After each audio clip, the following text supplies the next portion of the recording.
When Germany opened its doors to welcome Syrian refugees fleeing war, 1.1 million people flooded in over 2 years. Most were Syrian, followed by Afghans and Iraqis. وين حابين تروحوا هلا؟ ألمانيا.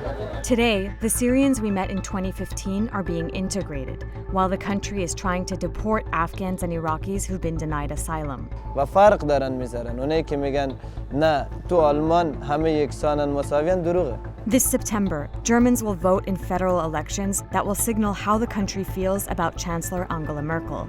Last year, gains made by the far-right AfD party in parliamentary elections were viewed as a damning referendum on Merkel's open-door refugee policy. Germany is a Christian country, and yes, Islam is not a part of Germany. We returned to Germany to see what the promised land holds for the refugees who made it in before the borders shut.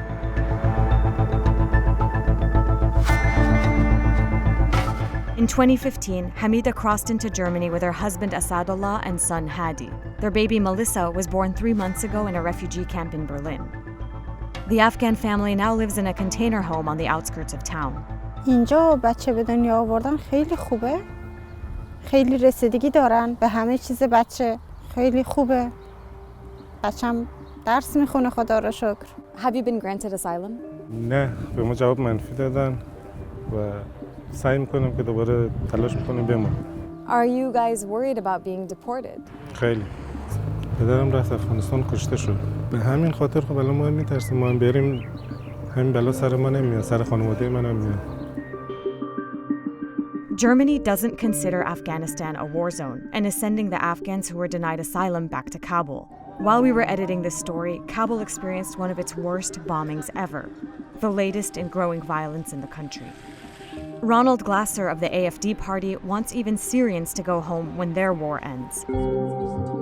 The AfD won state parliamentary seats last year by exploiting the anti-refugee sentiment that followed several attacks carried out by immigrants, like the New Year's Eve assaults in Cologne. We don't want to wake up in a third world country or in a province of Africa. So if we accept immigration to our country, the better, the higher skilled they are, the better it would be. But we cannot be flooded with so many illegal immigrants that our grandchildren will no longer live in Germany.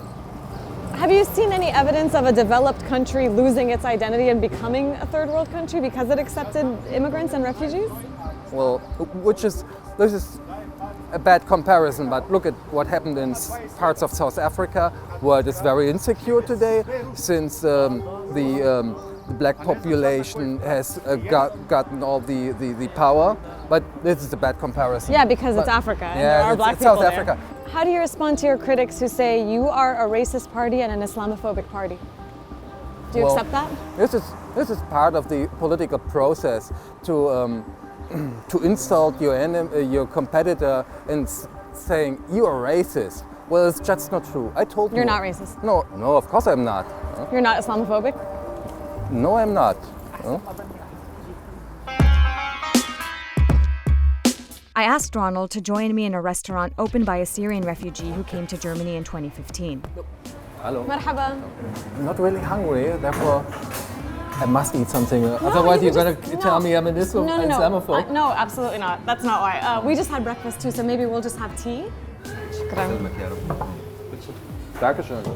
One of the AfD's biggest gripes is the billions Germany is spending to help refugees, most of whom remain on welfare and will need years to fully integrate. I have no problems with immigrants from all over the world, but the thing is we have several economic and cultural problems with people from Turkey and Arabian countries. They have higher crime rates, they are more likely to be unemployed, so there are a lot of reasons why it is harder to integrate them. But those are the groups who came to our country in highest numbers. The AfD says it represents the silent majority, a term also used in the US by President Trump. But these Syrian refugees dismiss the AfD as fringe. ما لهم كلمة ولا بشكل شيء نهائيا. يعني مش خايفين منه؟ لا أقليات جدا وين ما كان حتى بأمريكا في كمان نفس الشيء بكل بلد. هون الحياة كتير حلوة، الحياة هون كتير بسيطة، ما في هون شيء مزعج. نسمع بالأخبار يعني إنه في حدا ما بيحبنا، بس أنا ما شفت شيء على الأرض، يعني ما شفت شيء على أرض الواقع إنه هذا الحكي ما بيحبنا. We heard that often from Syrian refugees here, but the Afghans who remain in refugee camps feel differently. So we're walking into Tempelhof, which is a massive former airport that was built by the Nazis. Now it houses refugees, and at the height of the crisis, there were more refugees living here than any other place in Berlin. Those living in cramped quarters here are Afghans who've been denied asylum. کسانی که تو این کمپن 2 سال واقعا براشون لحظه به لحظه مرگه. من شب خودم خوابیدم اینجا مثلا موش میره زیر پا دستم. بچه‌م میترسه شب بخوابه. اونجا حداقل یه بار میزد با تیر میکشت. اینجا من روز یه بار دارم میمیرم. بچه‌م بهم بگه مثلا این چیزو میخوام و من نتونم. یعنی اینکه غرور من داره خرد میشه. غرور امثال من اینجا داره خرد میشه و احساسات رویتاً همه رو دارن روانی میکنن تو این کمپا. Have you gotten asylum? نه، درخواست پناهندگی منم رد شده، نمیدونم چرا. ولی اعتراض گذاشتم، وکیل گرفتم ببینم بعدش چی میشه، خدا چی میخواد. But a high-ranking official in the Interior Ministry told us they're determined to deport Afghans who have been denied asylum. They will have no prospects. No prospects of getting asylum here? Very little prospects of getting asylum here. And if they are not entitled to asylum, they will be returned, and they need to know that. Do you have numbers on how many Afghans have been returned to Afghanistan so far? The numbers are not very high. What we note is every time a return flight is being planned, Afghans get wind of it, and they simply vanish. It's a problem. We're going to deal with it, and Afghans need to know their prospect for getting protection in Germany is lower than 50%. In May, the German channel Quelle News 5 captured a video that went viral, showing hundreds of students in Nuremberg clashing with police to try to stop them from taking an Afghan student for deportation. In a recent study, Germans said they're largely in support of welcoming refugees, but also think the country has reached its limit. Many we talked to said the same. Dass es Kriegsflüchtlinge sind, mit Familien, mit Kindern, weiß ich was, und auch Alleinreisende aus dem Kriegsgebiet, fand ich schon richtig. Aber dass es so chaotisch erfolgt ist, dass sehr viel Trittbrettfahrer, nennt man so in Deutschland, also Leute aus dem arabischen Raum, die mit Krieg nichts zu tun haben, mit reingezogen wurden und sich ausgegeben haben, das halte ich als negativ.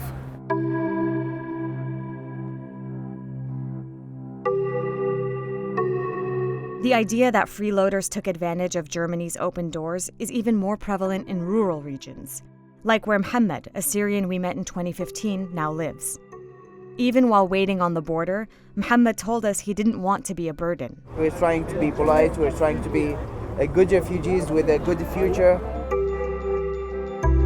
We first met him on a bus in Austria that was shuttling people to the German border. Where are you guys from?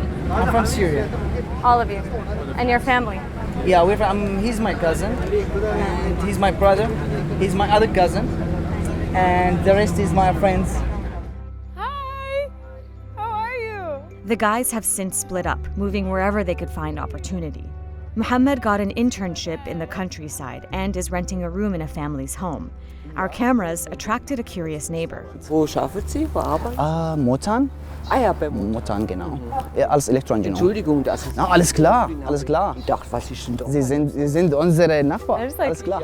It's like pretty much, it's kind of emotional for me to see him busting out fluent German, talking to his German neighbors, when the last time I saw him, he had just taken like a life-threatening journey and, you know, crossed into Germany, super tired, uncertain future, so...